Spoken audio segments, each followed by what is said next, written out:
Dalam video pembelajaran kali ini, saya akan menyampaikan materi tentang perkembangbiakan hewan secara generatif, materi kelas 6 SD, kurikulum 2013, Sekolah Dasar Negeri Torwe.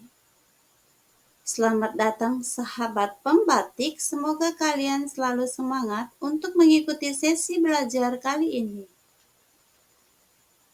Halo sahabat pembatik, salam dan bahagia. Perkenalkan, nama saya Igusti Ayu Sukmawati SPD. Saya mengajar di SDN Torwe, Kecamatan Torwe, Kabupaten Parigi Motong, Provinsi Sulawesi Tengah.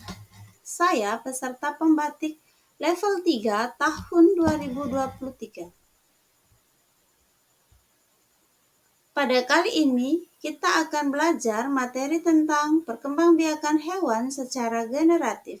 Materi kelas 6 Sekolah Dasar Kurikulum 2013, tema 1, Selamatkan Makhluk Hidup, subtema 2, Hewan Sahabatku. Adapun tujuan pembelajaran pada video pembelajaran kali ini yang pertama, melalui menyimak video pembelajaran siswa dapat membedakan perkembangbiakan generatif dan vegetatif pada hewan.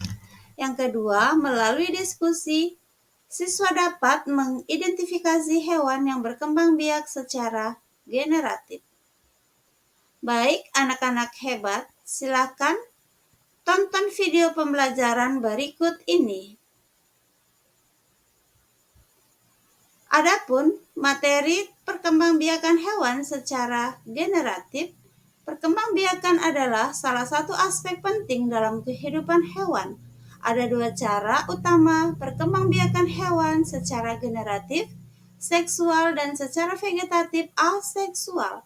Dalam bahan ajar ini, kita akan mempelajari perkembangbiakan hewan secara generatif.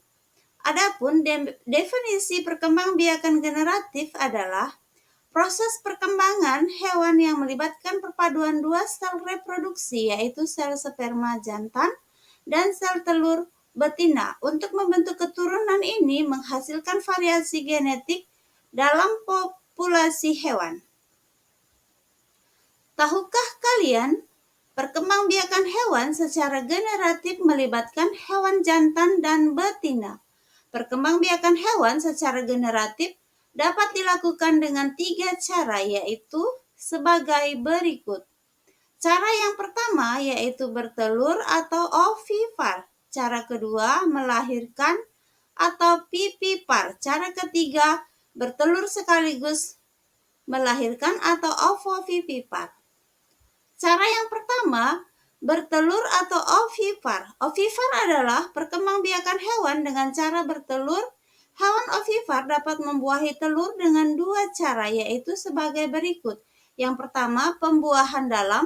Fertilasi internal adalah pembuahan yang terjadi di dalam tubuh hewan, misalnya burung, cicak, ayam, bebek, belalang, dan angsa.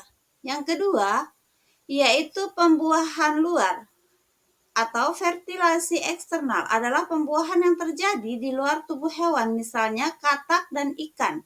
Ciri-ciri hewan yang berkembang biak secara ovipar adalah yang pertama, hewan ovipar biasanya mengerami telurnya. Yang kedua, tidak memiliki daun telinga. Adapun contoh hewan yang bertelur adalah sebagai berikut: burung, cicak, ayam, bebek, belalang, dan angsa, katak, dan ikan. Baik anak-anak hebat, berikut adalah contoh gambar hewan yang bertelur atau ovipar. Cara yang kedua yaitu melahirkan atau vivipar. Vivipar adalah perkembangbiakan hewan dengan cara melahirkan, dilakukan oleh hewan mamalia. Perkembangbiakan vivipar dengan cara embrio tumbuh di dalam rahim induknya. Hewan melahirkan memiliki daun telinga, memiliki puting susu, berkaki 4, dan tubuh ditutupi rambut.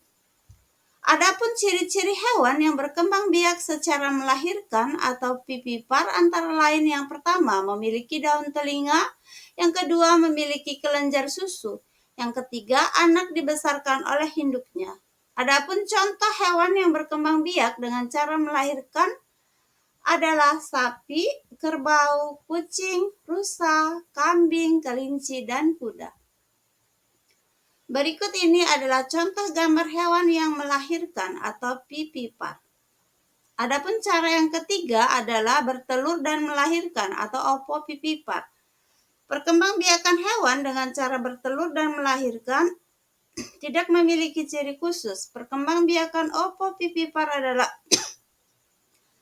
perkembangbiakan di mana embrio tumbuh di dalam telur yang disimpan dalam tubuh induknya setelah menetas. Individu baru akan dikeluarkan dari tubuh induknya dengan cara melahirkan.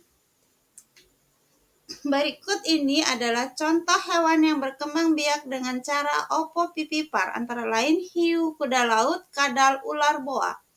Berikut ini adalah contoh gambar hewan bertelur dan melahirkan atau ovovivipar.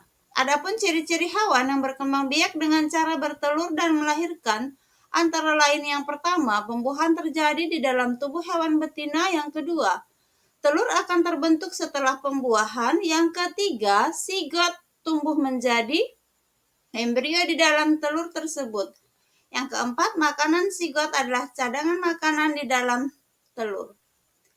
Yang kelima, embrio tumbuh menjadi janin.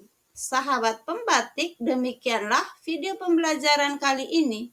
Sampai bertemu di video pembelajaran selanjutnya.